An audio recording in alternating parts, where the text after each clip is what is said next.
Ini misalnya Loren, ada orang nih datang ke dirimu ngasih duit 300 juta. Keadaanmu kan seperti ini. Terus kamu disuruh pindah ke Katolik lagi, mau nggak kira-kira? Enggak. Bener nih. Bener. Mamamu kan susah. 300 juta nggak sebanding. 500 juta? Enggak. 1 miliar? Enggak. Serius? Iman saya nggak seharga itu. Wah, Masya Allah. Saudara, catat ya. Iman Loren tidak seharga itu. Ya, saya mau nangis biasanya, saudara. Namanya Gloria Loren. Gloria Loren. Angela nama baptisnya. Angela ya. Dan wajahnya saudara Chinese banget ini ya. Ini nggak bisa dicuri ya wajah mamanya pindah ke anaknya ini ya. Gadis keturunan Tionghoa ini sudah tertarik terhadap ajaran Islam sejak kecil, saat ia masih duduk di sekolah dasar. Usianya pada waktu itu baru menginjak 11 tahun. Ketika itu, dia berpikir sederhana dan bertanya-tanya tentang ajaran agama yang ia anut.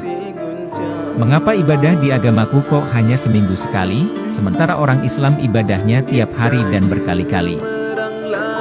Loren juga merasa heran dengan kebiasaan pemeluk agamanya dulu yang suka makan babi, padahal di dalam kitab agamanya juga ada larangan makan babi seperti yang ada dalam kitab suci Al-Quran. Kita tuh dilarang makan babi dan dilarang makan hewan yang berkuku tajam, yang bertaring. Itu tuh ada bunyinya di Al-Quran juga, tapi saya juga lupa di Al-Quran tuh ayat berapa. Cuman karena saya dulu SMP pernah belajar fikih, jadi ngeh gitu.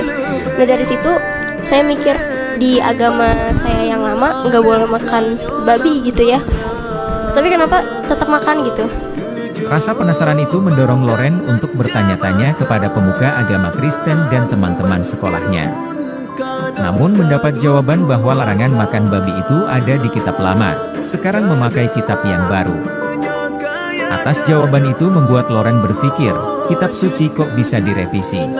Saya nanya sampai ke guru agama, teman-teman sekolah, itu bilang itu kitab yang lama, kita sekarang pakainya yang baru. Di situ saya mikir, kitab kok bisa direvisi? Dulu ketika pindah agama menjadi muslim, Loren sering diolok-olok oleh teman sekolahnya dan dibenci oleh beberapa gurunya setelah Loren ketahuan menjadi mualaf.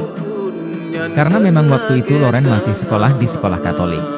Pas SD kan sekolahnya di khusus Katolik. Terus dulu tuh disembunyiin, sempat sembunyi-sembunyi karena mualaf kan. Tapi kita masih dipaksa untuk ke gerejanya gitu. Kan di sekolah tuh ada satu sama gerejanya gitu, tiap misa Rabu Abu, terus yang misa-misa lainnya kan kita wajib ikut. Di situ tuh aku takut, bingung gimana. Jadi terpaksa ikut, cuman diem aja. Nah, iya, sampai akhirnya ditanya kenapa kayak gitu. Terus aku tuh percaya sama teman dekat aku ngomong kalau aku ini pindah agama. Dia ngejauhin aku gara-gara pindah agama. Terus jadi di roast gitu sama satu sekolah, dan ada juga beberapa guru yang gak suka karena pindah agama ke muslim.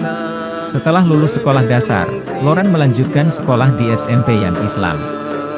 Begitu tahu bahwa Loren adalah seorang mualaf, teman-teman muslimnya begitu antusias memberi dukungan terhadap Loren. Dan kini Loren sudah 5 tahun berislam.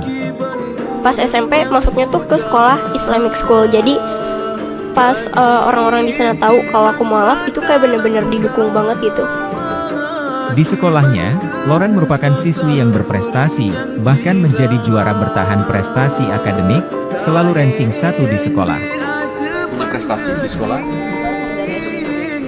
Dulu tuh SMP juara bertahan prestasi akademik.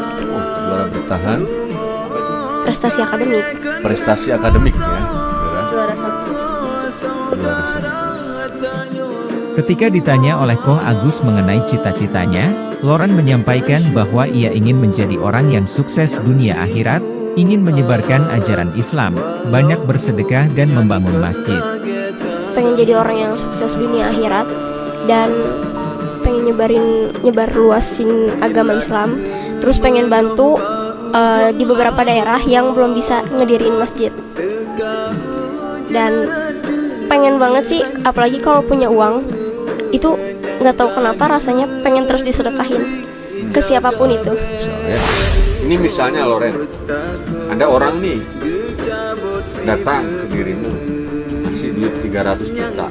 Keadaanmu kan seperti ini. Terus kamu disuruh pindah ke Katolik lagi, mau nggak kira-kira? Enggak. Bener nih. Benar. Mamamu kan susah. 300 juta nggak sebanding. 500 juta? Enggak. 1 miliar? Enggak. Serius? Iman saya nggak seharga itu. Wah, Masya Allah. Saudara, catat ya. Iman Loren tidak seharga itu. Ya, saya mau nangis nih saya, saudara. Iman Loren tidak seharga itu. Ya. Jadi jawaban kamu, Loren, bukan hanya sama pemirsa loh, Loren, ya. Tapi kamu berbicara langsung sama Allah ini. Ya, karena saya menanya bukan atas personal, tapi atas nama iman Islam. Ketika berbicara iman dan Islam, tanggung jawab bukan sama saya, sama mama kamu, bukan. Tapi tanggung jawab kamu langsung kepada Allah, ya. Dan kamu harus ingat, nanti suatu saat kalau Allah angkat kamu tadi apa? Coba ulangi lagi. Mau apa? Terhadap Islam kamu mau apa? Aku mau bangun masjid di beberapa daerah yang belum ada Terus masjidnya. Terus aku mau bersedekah dan menyebarkan Islam. Apalagi ke keturunan sendiri. Keturunan sendiri, Masya Allah ya, sudah catat. Pertama, membangun masjid, bersedekah, menyebarkan Islam ke keturunan sendiri ya, seperti saya. Dan setelah lulus SMA ia bercita-cita ingin dapat beasiswa kuliah di Jepang. Ini cita-cita sih. Semoga bisa dapat beasiswa untuk kuliah di Jepang. Wah, Masya Allah ya, bisa dapat beasiswa, kita doakan ya. Semoga harapan dan cita-cita Gloria Loren terkabul. Amin. Saya sangat yakin video ini sangat menginspirasi kita semua. Ya, terlebih mualaf-mualaf yang lain. Subhanaka Allahumma wa bihamdika asyhadu alla ilaha anta astaghfiruka wa atubu ilaik. Allahu akbar. Allahu akbar.